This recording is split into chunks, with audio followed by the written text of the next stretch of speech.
Thank you and welcome to the show this morning. The topic this morning is racial segregation, and we're fortunate to have with us to talk about racial segregation, Alana McLaughlin.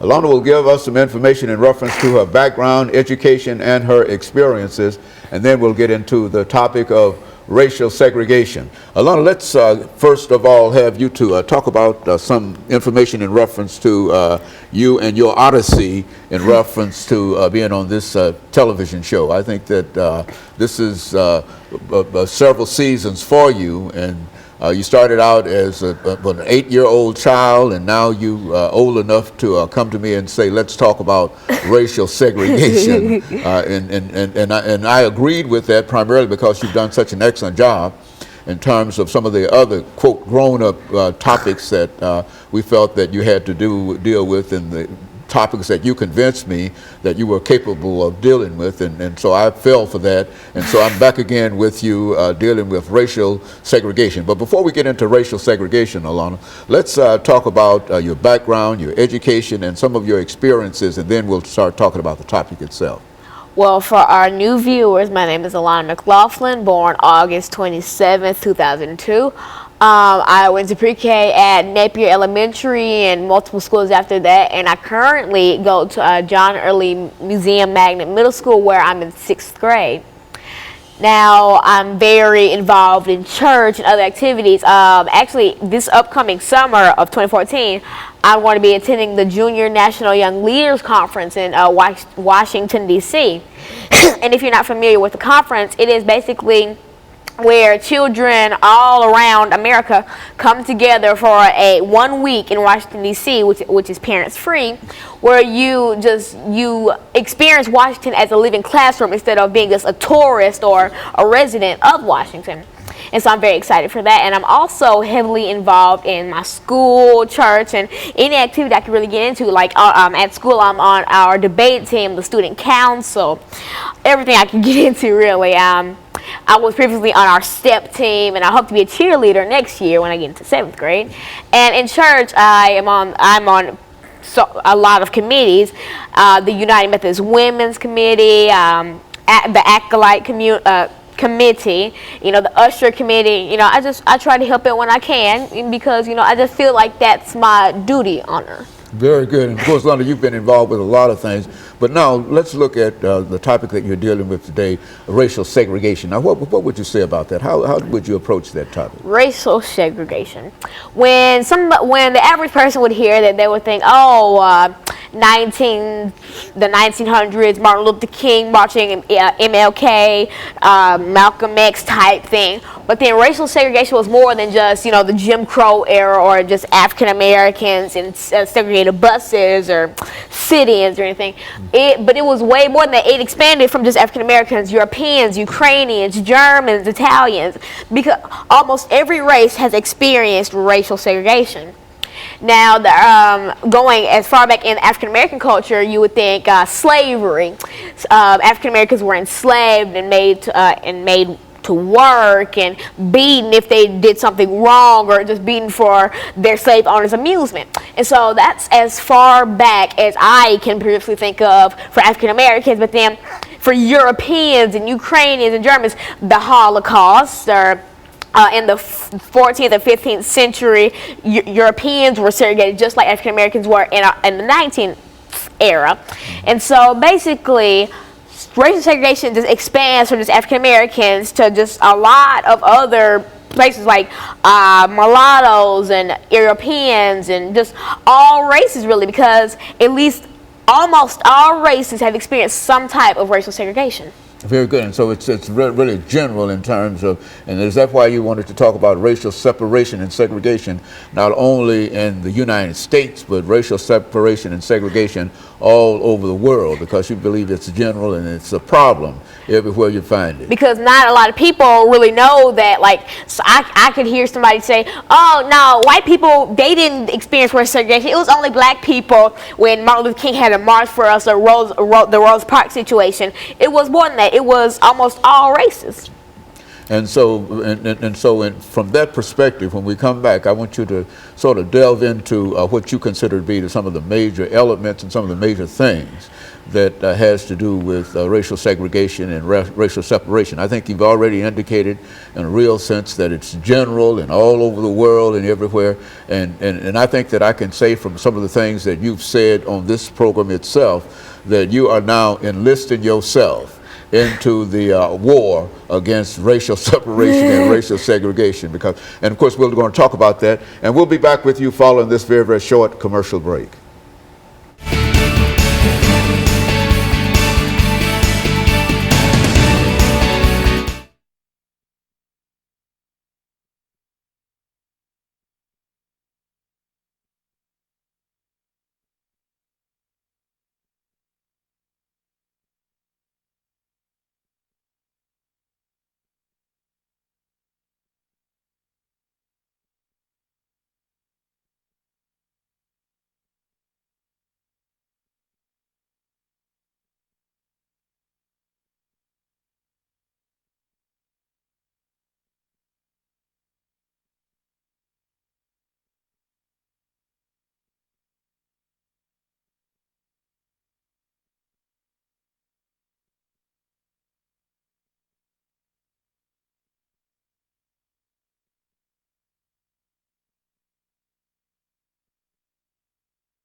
Thank you and welcome back to the second segment of the show for today. The topic is racial separation or racial segregation, and Alana has given us a taste of some of the things that she believes will play a very, very significant part in terms of separating the races. Let's pick up from where we left off when we spoke with this last segment, Alana. Well, for viewers just turning in, I am indeed Alana McLaughlin, born August 27, 2002. I'm 11 years old.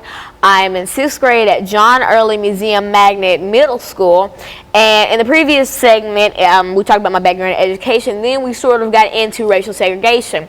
Now, in the first segment, I stated that racial segregation was not only for African Americans, but it was all over. And most people don't really realize this, but it is always happening. It's still happening now. Like, for instance, once I went into a shop and I looked at an expensive piece of jewelry, a necklace, and then a sales lady, she looked at me and she said, "Do you really think you can afford that?" Because I mean, I wasn't all really done up that day. You know, my hair was crazy. I almost had on pajamas, leggings, and so basically, that still is racial separation, because a lot of people don't really realize that we have overcome that era and that it's no longer African Americans are poor, and I don't even like that mind frame that people use nowadays. Like President Obama. We did expect it, but we never knew that we would have a black president, because there are still people today who crazily think that, oh, black people are ghetto and that they're only good for making food or cleaning, and that they're all bald-headed and they all listen to rap music. I don't think I'm bald-headed. I'm fully black. I have an African-American mother and an African-American father. I don't think I'm bald-headed. I don't really like rap music. So that's a stereotype that I don't like. And then there's a stereotype about Caucasian people who they all drink Starbucks and they're all blonde to like Instagram, this social media website, don't even get me started. But that's crazy, and that's still people using this mind frame of they want to separate people. Like there's still people today who think Hispanics only eat tacos, or they're poor in the lower class. It's crazy. I mean, because have we not already overcome this? Did Martin Luther King not die for this? Like, he didn't die for this. He died so that we could all think we were all equal and that we could all be equal, because we are. He didn't die for African American boys, or any boy, for instance, to be walking down the street with their pants at their knees, and this stereotype of that African Americans are dangerous people who carry guns and knives, and all of them have weave. It's crazy, and I don't like it, because I actually, when I go down the street or when I see anything really, I always on TV it's depicted as African Americans are this way or that way. Then there are the African Americans who think that they're higher than people, and I just think that we're all equal. We're all one, basically. We're all made in the image of God. I don't think that she's higher than him or he's higher than her. The highest up would be God to me, and I may be wrong. but I don't think I am. And so basically, I just want us to all be equal because we are, and I wish people would see that. Like, I am sick and tired of going on Facebook and seeing someone say, I saw this girl, she got robbed today by this black girl, and just cut the black out of it, okay? Okay, that black part did not need to be added. Okay, she got robbed. Okay, that could happen anywhere. A Hispanic girl could have robbed her. A white girl could have robbed her. A black girl could have robbed her. What is it about African Americans that make people think that we're all so dangerous, that we all love fried chicken and Kool-Aid? And this is stuff that I've seen on the internet. I once read a blog post on Tumblr that said that African Americans' favorite food, that their favorite meal was Kool-Aid and fried chicken. That is the most stereotypical racist thing I have ever read in my life, besides reading some of these U.S. Supreme Court cases. And now back to now back to racial segregation, because I kind of got off topic. Now, see, as I said in the first segment, that the early sign of racial segregation was slavery. Now, if you're not familiar with slavery, slavery was when African Americans were enslaved by Caucasians or people of different races. I'm not going to single white people out, but then they were enslaved by different races and made to work and clean and cook because that other races thought they were higher up on a financial or on just a regular scale than us African Americans or us people of different races. And so they thought that, hey, we can abuse them or we can batter them and we can just kick them around for our own amusement, because at the time that was something funny.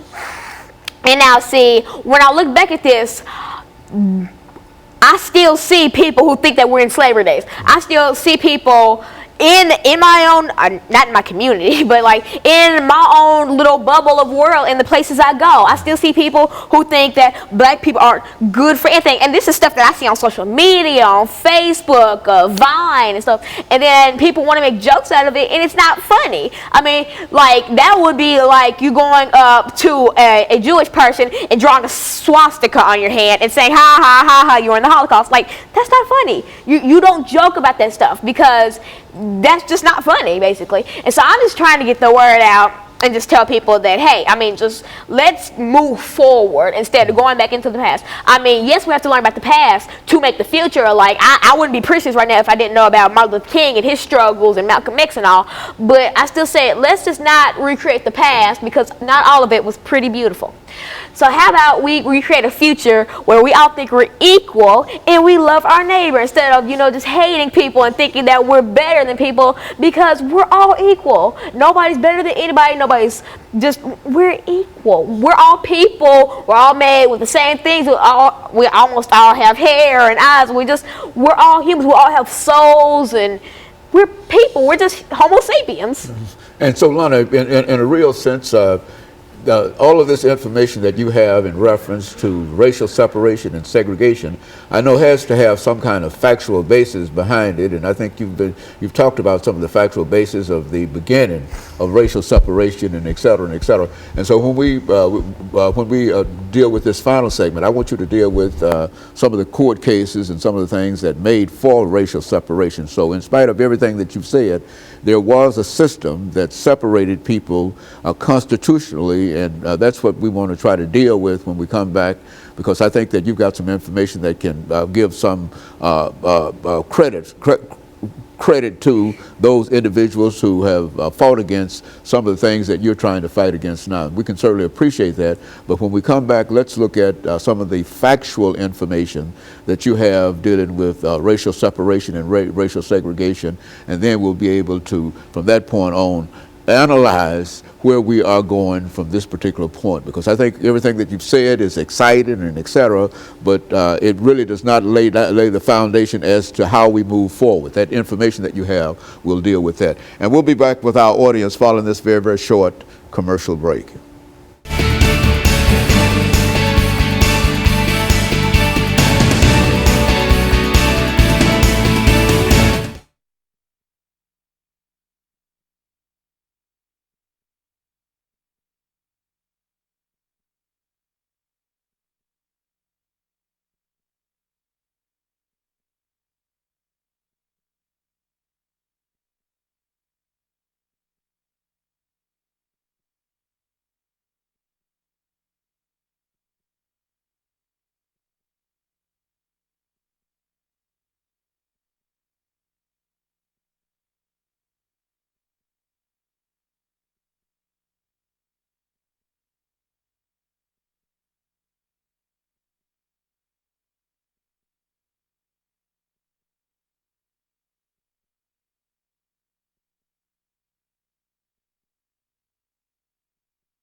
Thank you and welcome back to the final segment of the show for today. The topic is racial separation or racial segregation, and Lana has given us quite a bit of information in reference to her attitude toward equality and her attitude toward the separation of the races. But Lana, let's look at it a little deeper in terms of some of the other information that you have. Now, in the previous segments, I did say that I was Alana McLaughlin. I am Alana McLaughlin. I am 11 years old, and I go to John Early Middle School.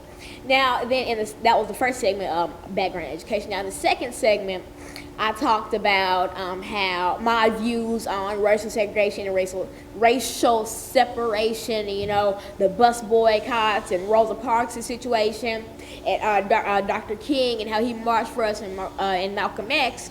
Now, this last segment, I want to get down to a more of a factual basis because in the previous episodes, I have given more of a commentary basis.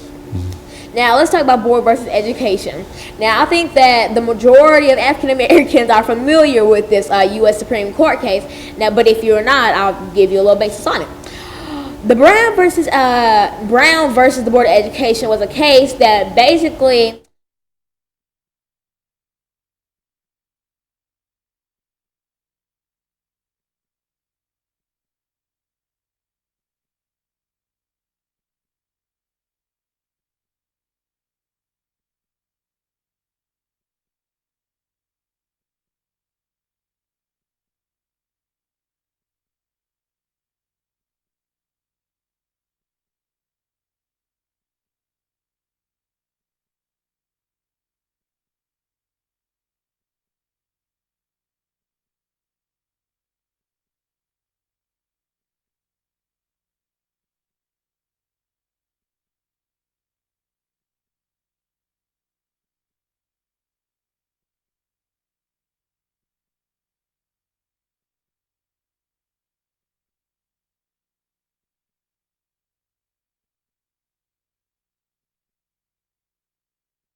Thank you and welcome back to the final segment of the show for today. The topic is racial separation or racial segregation, and the guest is Alana McLaughlin. Alana has given us some information in reference to some of the things that she believed to be important in her own personal life, and I think she will talk about some of the factual information in reference to separation and segregation. Let's talk about it from that perspective, Alana. As Dr. Haney already stated, my name is Alana McLaughlin. I am 11 years old, and I go to John Early Middle School. Now, in these past segments, I've given more of a commentary based on like my opinion on and how I feel and how I'm tied into it. But now I want to get down to more of a factual basis. Now, let's talk about the Brown versus Board of Education U.S. Supreme Court case. Now, I think the majority of African Americans are familiar with this case, but if you're not, I'll give you a little basis on it. The Brown versus Board of Education case was basically 1/3 of how we got integrated schools. Now, integrated schools are schools that have multiple races in it. Before, we would have just a Caucasian school or an African American school or this or that. But then the Brown versus Board of Education case basically said, hey, what's wrong with having integrated schools? I mean, because we already see African American kids who have Caucasian friends. Martin Luther King, for instance, he had a Caucasian friend, but then he was forced to stop meeting with his friend because his parents thought he was in danger of a Klan incident because he was friends with a Caucasian boy and he was African American. Now, see, integrated schools, basically. If you're familiar with like the Little Rock Nine, then you should know a lot about it, but then let me talk about the Little Rock Nine. The Little Rock Nine were a group of 9 students who went to Central High School in Little Rock, Arkansas, who basically said, you know what, they were basically the first people to really join in with the Integrated Schools Act. And so that's basically how we got integrated schools. Now, Brown versus Education, as I've previously stated, said that, you know, we need integrated schools. There's nothing wrong with it. And that's basically almost like how we got segregation ended. But then the Brown versus Board of Education case focused more on school and education, as segregation focused more on just daily life and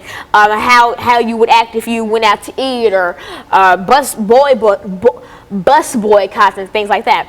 Now, another famous case is the Plessy versus Ferguson U.S. Supreme Court case of 1898.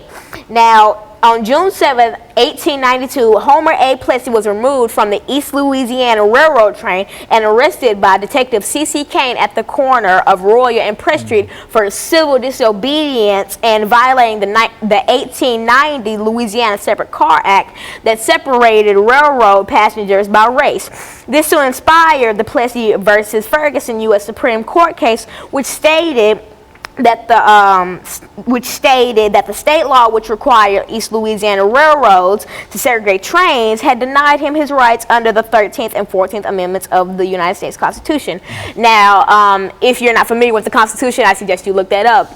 But because, see, I'm just going to jump right into it. Basically, this case was talking about Homer Adolph Plessy versus John H. Ferguson.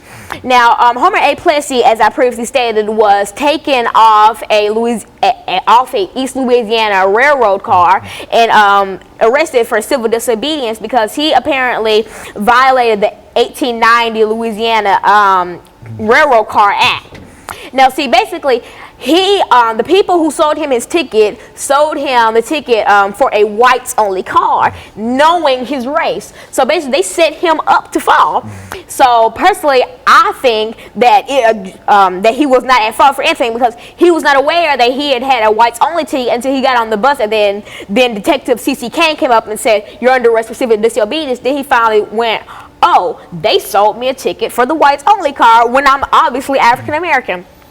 Now, see, thankfully, when they took this to the U.S. Supreme Court, Homer A. Plessy was not charged, as they previously stated he would be, but he finally understood how they basically tormented and bullied him because of the fact that he was African American. Now, see, this also ties in with bullying, which has expanded to modern day cyberbullying, which is bullying with, electronics like this iPhone or a computer and such. And so basically, that's one of the earliest instances on record of a U.S. Supreme Court case that basically shows that he was bullied. And so Homer Adolph Plessy was basically he got to live his life after this. He got to move forward, basically, and that's what I want to do in life. I want us African Americans, us Europeans, Germans, Italians, Creoles. I want us to move forward.